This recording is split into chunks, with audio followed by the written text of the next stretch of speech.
About a month ago, I was struck by the horror that PS3 owners fear more than any other. The yellow light of death. Also known as the yellow blinking light of death, the red light of death, and the red blinking light of death, if you ever see your PS3's power light flash yellow once, beep 3 times, and then flash red until you cut the power, you have this problem.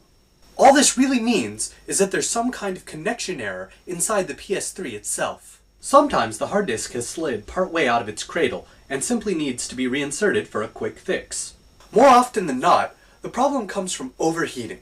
Occasionally, this error is temporary and, if left to cool down, the PS3 works fine again. However, what happens about 80% of the time is that the overheating causes the solder between the CPU and motherboard to melt or crack, causing a loss of connection.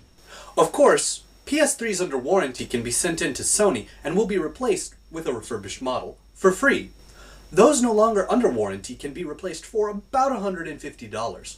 But sadly, since Sony Japan refuses to repair American PS3s and sending one into America for repairs would have cost over $300 and taken several months, I was left with 2 options: buy a new PS3 or try to fix it myself. Because I had one of the rare PS3s with backwards compatibility and, let's face it, nothing to lose, I chose the latter option. Now, this is not a tutorial on fixing this terrible problem.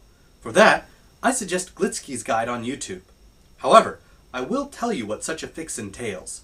First, you must disassemble your PS3 completely until all you have is the motherboard.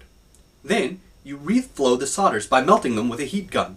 Think hairdryer, but hotter. And let them cool to reform their original connections.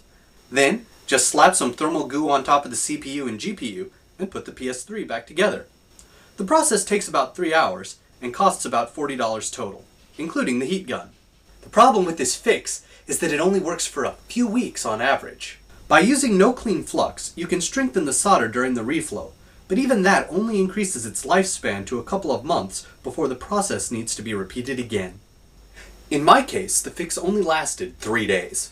When the yellow light returned, I was left with Uncharted 2 stuck in the drive and no way to get it out.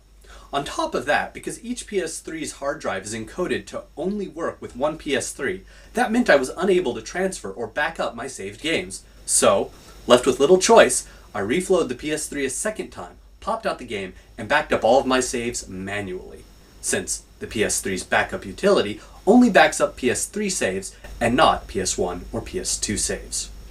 Then, I went to the store and I picked up a new PS3 Slim with a 3-year extra warranty. For people with a tight budget who need a stopgap to make it until they can buy a new PS3, the reflow fix is a great discovery. However, since it is not a matter of if it will break again, but rather when, it is really nothing but a temporary fix. Each reflow after the first takes several hours and around $10, which little by little adds up. For me personally, doing this twice was worth it for the sheer experience of the thing, not to mention my years of saved games.